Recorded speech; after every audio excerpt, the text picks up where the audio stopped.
شراب کی حرمت جو ہے اس آیت میں اللہ تعالیٰ نے بالکل واضح طور پر یہ حکم دیا کہ شراب حرام. یا ایھا الذین آمنوا انما الخمر، اے ایمان والو بات یہی ہے کہ شراب اور جوا، تھان فال نکالنے کے، پانسے کے تیر کے، سب گندی باتیں اور شیطانی کام ہے. شراب کی واضح طور پر حرمت اللہ نے نازل فرما دی. اصل میں جب شراب حرام ہوئی تو حرمت شراب سے پہلے بہت سارے صحابہ کرام اس دنیا سے رخصت ہو گئے تھے. ان کے دور میں حرام نہیں ہوئی تھی. اب ایک سوال کھڑا ہوتا ہے کہ ان لوگوں نے جب یہ حرام چیز تھی اس کا استعمال کیا تو اللہ رب العالمین نے ارشاد فرما رہا ہے آپ ان کے عمل کے اوپر نظر رکھ رہے ہو. جب اگر حرام رہتی تو یہی منظرنامہ جو دکھ رہا ہے یہی ہوتا، کیونکہ وہ متقی لوگ تھے، اور متقی اللہ سے انتہائی محبت اور انتہائی خوف رکھتا ہے. محبت اتنی رکھتا ہے کہ اس کی رضا کے لیے سب قربان کر دے گے، اور خوف ایسا کہ گناہ سے بھی ڈر جائے کہ اللہ کے سامنے کیسے کھڑے ہو کر کے جواب دوں گا، کیسے اللہ کے سامنے حاضری کے وقت رہوں گا. یہ تقویٰ ہے. ان لوگوں کے اندر تقویٰ تھا. اس وقت احکامات نازل نہیں ہوئے تھے. اللہ بار بار وضاحت کے ساتھ ارشاد فرما رہے ہیں یہ کون لوگ تھے، ان کا جذبہ کیا تھا، ماننے والے کیسے تھے. ایسے لوگ جو ایمان رکھتے ہوں، نیک کام کرتے ہوں، اس چیز پر کوئی گناہ نہیں، جس کو وہ کھاتے پیتے ہوں جبکہ وہ تقویٰ رکھتے ہوں. متقی آدمی اپنے جسم کو بھی صاف رکھتا ہے اور اپنے لباس کو بھی. تقویٰ کیا جانتے ہیں؟ حضرت عبداللہ ابن عمر رضی اللہ تعالیٰ عنہ سے پوچھا کہ تقویٰ کیا ہے؟ بہت پیارا جواب دیا آپ نے ارشاد فرمایا تقویٰ یہ ہے ایک تنگ راستہ ہو، اس کے دونوں طرف کانٹیاں، آدمی ڈھیلا ڈھالا لباس پہنے ہو، اس راستے سے آدمی کیسے گزرے گا؟ پہلے اپنے لباس کو اچھی طرح سمیٹے گا، اپنے بدن کو دبائے گا، کہیں تیزی سے گزرے گا، کہیں اچھل کر گزرے گا، کہیں دب کر گزرے گا، کہیں کھل کر چلے گا. بس ایسے ہی اپنے آپ کو گناہ کی آلودگیوں سے بچانا، سمیٹ لینا، دب جانا، تیزی سے گزر جانا، پھیل کر گزر دینا، یہ ہے تقویٰ.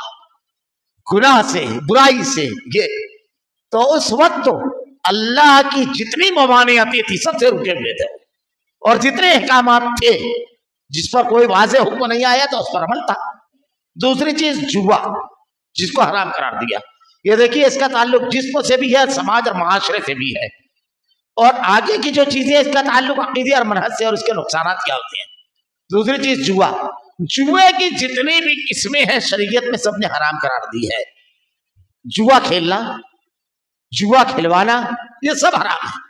اب اس میں جوا جب آدمی کھیلتا ہے آج کے دور میں، جیسے ایک جوا تو یہ ہے جو ہمارے یہاں معروف ہے سٹے کی شکل میں، ایک جوا تو یہ ہے جو ہمارے یہاں لوگ کھیلتے ہیں پتے وغیرہ کی شکلوں میں، کسی اور شکلوں میں کھیلتے ہیں. آج کل موبائل کا دور ہے، موبائل کے اوپر بڑی تعداد میں یہ چیز چلتی ہے، جس کی وجہ سے گھر تباہ برباد ہو رہے ہیں، نسلیں تباہ برباد ہو رہی ہے.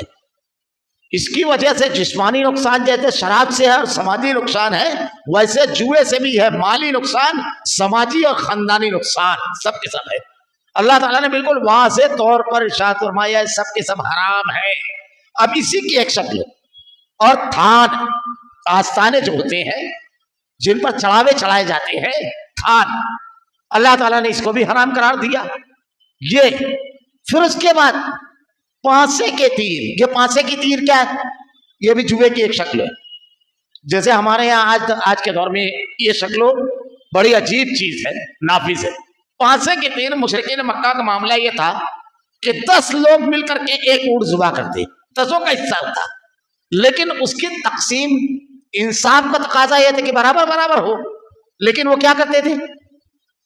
سب تیروں پر 8 تیر پر نام لکھتے، کسی پر گردن، کسی پر کوئی اور حصہ، ران، کسی پر کوئی اور حصہ، ایسے 8 حصے لکھ دیتے اور 2 حصوں پر کچھ نہیں لکھتے تھے. اب جب وہ تیر نکالتے تو جس کا جو حصہ نکلتا اس کو وہ حصہ دے دیتے، اور 2 لوگ جن کو حصہ نہیں نکلتا ان کو محروم کر دیتے تھے.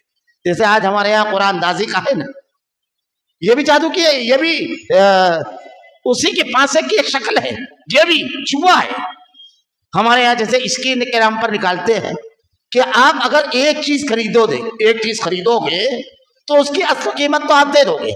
اب اگر اس کو قرآن اندازی کے ذریعے آپ لیتے ہو تو پہلا نام نکلنے والوں کو وہی چیز جس کی اصل قیمت 25,000 ہے آپ کو 2,000 روپیہ بھرنے پر مل جائے گی.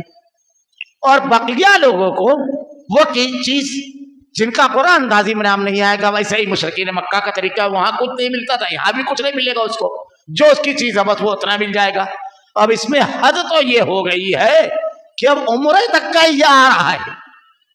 علماء سے سوالات کیے جائیں، اس میں عمرے تک کی اسکیم نکالی جا رہی ہے. یہ کون سی شکل ہے؟ جب آپ نے ایک مال خرید لیا، اس کی قیمت آپ نے ادا کر دی، اب وہ مال آپ کو مل گیا، لیکن مال لے اسی لیے رہے ہیں آپ کہ آپ کو قرآن میں نام نکلے اور آپ کو یہ چیز مل جائے. آپ کا مقصد مال خریدنا نہیں ہے، ورنہ نارمل آپ خرید کر کے ہٹ جائیں گے. یہ اسی کی شکلیں ہیں. تو اللہ تعالیٰ نے یہ تمام کے تمام، یہ 7ویں پاری کی آیت میں تلاوت کر رہا ہوں، پانسے کے تیر، سلف نے یہی اس کی مثالیں لکھی ہے. اللہ رب العالمین نے اس کو حرام قرار دیا. کیوں؟ پانسے کے تیر، یہ سب گندی باتیں ہیں، انصاف کی بات نہیں ہے، صحیح بات نہیں ہے. کیونکہ پانسے کا تیر ہوگا، جوا ہوگا تو ایک کا مال زیادہ آئے گا جو اس کا حق نہیں ہے اس سے، اور ایک یہ ہوگا جوئے میں کہ ایک محروم ہوگا اپنے مال سے بغیر محنت کے. اب اس کے بعد اس کے نقصانات کیا ہے؟ شیطان کیوں یہ کرا رہا ہے؟ اس کے کرانے کا مقصد کیا ہے؟ اس کے کرانے کا مقصد شیطانی کام ہے. ان سے بالکل الگ تھلگ رہو، اس لیے کہ انما یرید الشیطان ان یوقع بینکم العداوۃ والبغضاء. شیطان تو یہ چاہتا ہے کہ شراب اور جوئے کے ذریعے تمہیں آپس میں عداوت اور بغض واقع کرا دے. شیطان کا مقصد شراب میں صرف لگانا، جوئے میں لگانا نہیں ہے، بلکہ وہ اس سے بڑا مقصد چاہتا ہے. بڑا مقصد کیا چاہتا ہے؟ کہ تم کو آپس میں لڑائے. بہت بڑا مقصد ہے. اللہ کے نبی صلی اللہ علیہ وسلم نے ارشاد فرمایا شیطان کے بارے میں کہ شیطان سمندر کے اوپر اپنا تخت لگاتا ہے، چھوٹے شیطانچے جتنے بھی ہیں ان سے ان کی کارکردگی دن بھر کی پوچھتا ہے. تو وہ سب اپنی کارکردگی بتاتے ہیں. کوئی خود بتاتا ہے کہ زنا کرا دیا، چوری کرا دیا، قتل کرا دیا، الگ الگ جرائم. ایک شیطان کھڑا ہو کر کے کہتا ہے کہ زوجین میں جھگڑا لگایا اور نوبت طلاق تک پہنچا دیا.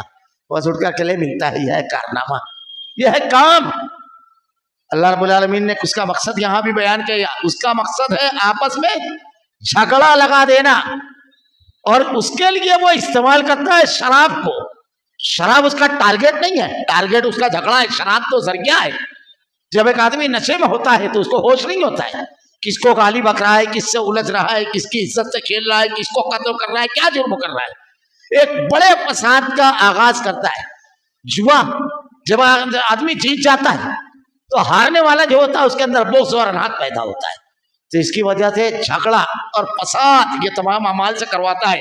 دیکھیے شیطان کا مقصد یہاں بھی وہی ہے، اور پیچھے بھی جو گیا اس نے، پیچھے بھی جو بیان کیا گیا کہ وہ تم کو جب بہکاتا ہے تو اس کا مقصد کیا ہے؟ تمہیں آپس میں عداوت اور بغض واقع کرا دے. اور پھر دوسرا نقصان کیا ہوگا؟ اللہ کی یاد سے. شراب کی حالت میں، جوئے کی حالت میں آدمی اللہ کو یاد کرے گا. اللہ کو یاد کرنے والا تو اللہ کے جائز کیے ہوئے کام کو کرتا ہے اور حرام سے اپنے آپ کو روکتا ہے. اللہ کی یاد سے اور نماز سے تم کو باز رکھے، نماز سے دور کر دے وے، سو اب بھی باز آ جاؤ. اللہ تعالیٰ نے یہ بتایا جوئے اور شراب کا کوئی فائدہ نہیں ہے. جوئے اور شراب کا کوئی فائدہ نہیں ہے، بلکہ جو چھوٹا موٹا فائدہ دکھتا ہے اس سے بڑا اس کا نقصان ہے. اس سے شیطان تم سے جو فائدے حاصل کرے گا تم کو تو کوئی فائدہ نہیں ملے گا. پہلی چیز آپس میں دشمنیاں کروا دے گا، اور دوسری چیز تم کو اللہ سے دور اور دین سے غافل کر دے گا. یہ اس کا بڑا نقصان ہے شیطان جو حاصل کرے گا. اب اس کے بعد سو اب تم باز آ جاؤ، اب بھی باز آ جاؤ. اللہ تعالیٰ روک رہا ہے. دیکھیے آگے جو جملہ ہے وَأَطِيعُوا اللَّهَ وَأَطِيعُوا الرَّسُولَ وَاحْذَرُوا فَإِن تَوَلَّيْتُمْ فَاعْلَمُوا أَنَّمَا عَلَىٰ رَسُولِنَا الْبَلَاغُ الْمُبِينُ. اور تم اللہ تعالیٰ کی اطاعت کرتے رہو اور رسول کی اطاعت کرتے رہو، احتیاط رکھو. اب یہ دیکھیے پیچھے سے شیطان کے فارمولے بتا دیے گئے کہ تم کو دین سے کیسے ہٹاتا ہے، نیکیوں سے کن لوگ چیزوں میں لگا کر کے ہٹا دیتا ہے، گناہ کے کام کرواتا ہے. پیسہ خرچ کرنا ہے تو جوئے میں خرچ کرواتا ہے، شراب میں خرچ کرواتا ہے، جبکہ تم اللہ کے راستے میں خرچ کر سکتے ہو، اپنے اہل و عیال پر خرچ کرو، اللہ کے دین کے لیے خرچ کرو، غربا اور مساکین کو دو۔ اس کے فائدے کیا کیا ہے؟ اللہ تعالیٰ مال میں برکت دے گا، اس کی وجہ سے آپ حقوق کی ادائیگی کرو گے، اللہ درجات کو بلند کرے گا، مصیبتیں اور حادثات سے اللہ حفاظت فرمائے گا۔ اللہ رب العالمین صدقات کے ذریعے نجات دے گا آخرت میں۔ بے شمار مائدیں اللہ کے نبی نے ارشاد فرمایا، قبر میں جب عذاب پیروں کی طرف سے آئے گا، معاف کیجیے گا، جب پیٹ کے سامنے سے آئے گا تو اللہ کے راستے میں دیا ہوا صدقہ اس کو روکے گا، اس عذاب کو۔ بے شمار مائدیں، یہاں سوائے نقصان کے کچھ نہیں ہے۔ نقصان دہ چیزیں بھی اللہ تعالیٰ نے بتا دی۔ جوا میں مال حاصل کرتے ہو وہ بھی حرام ہے، کیونکہ جتنے جائز طریقے حاصل کرنے کے اس میں سے کوئی ایک میں بھی وہ داخل نہیں ہے۔ اللہ نے واضح طور پر کہا کبھی اگر جیت گئے اور ہار گئے تو انتہائی غلط جگہ آپ نے مال کو ضائع کیا، جو اپنی اولاد کا حق تھا، جو آپ کے پڑوسی کا حق تھا، جو آپ کا پیدا کرنے والے جس سے ساری نعمتیں دی اس کا حق تھا، ساری چیزوں کو آپ نے فراموش کر دیا صرف وانا کے لیے، اور بغض و الگ سے حاصل ہوا۔ جو آپ نے مال حاصل کیا، اللہ تعالیٰ نے باطل طریقے سے مال حاصل کرنے سے روکا، اللہ کی نافرمانی کی۔ یہ ہوئے سماجی جو چیزیں ہیں، برائیاں ہیں، وہ دینی برائیاں کیا ہے؟ یہ دیکھیے آیت جو آئی ہے آگے،